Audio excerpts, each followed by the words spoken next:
На 31. мај до премиерот Заев поставив прашање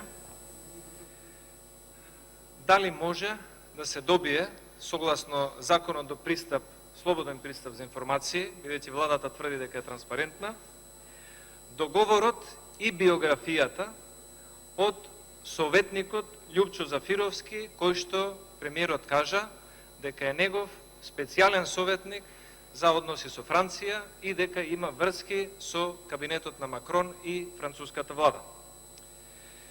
3 недели покасно, на 21.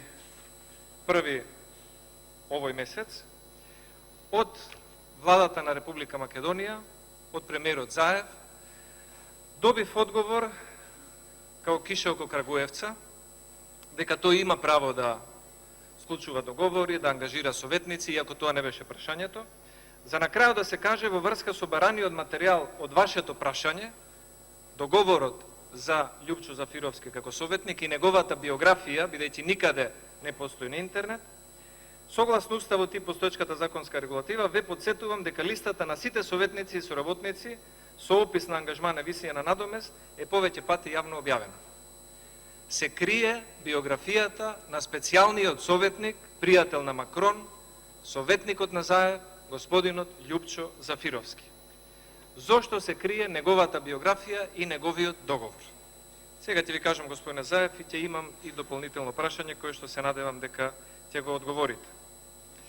Господинот Заев на пратеничките прашања на 30. мај за неговите советници посебно истакна за советникот Љупчо Зафировски дека живее во Париз, дел од времето живее во Париз, неговиот ангажман е поголем заради тоа што поголем дел од времето поминува во Париз, ова се цитати од одговорот на премиерот Заев, и затоа неговата плата, односно месечен хонорар, е 1200 евра, бидејќи подолго време престојува и живее во Париз, каде што, според премиерот Заев, има приватни конекции и врски токму во дипломатскиот дел околу кабинетот на претседателот Макрон и владата на Франција.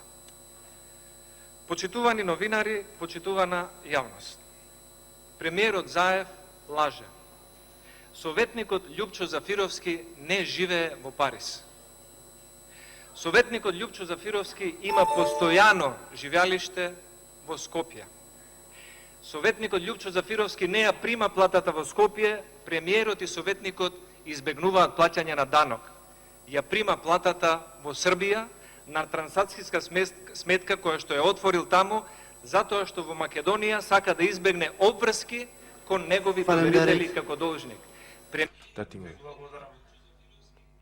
Прават кривично дело измама и моето прашање е дали премиерот Заев, дополнително прашање е дали премиерот знаел дека специјалниот советник за Макрон не живее во Париз, туку живее во Скопје и дека не ја прима платата од 1200 евра во Скопје, туку ја прима на Србија, на сметка во Србија и дека за тоа има покрената иницијатива до антикорупцијската комисија. Благодарам.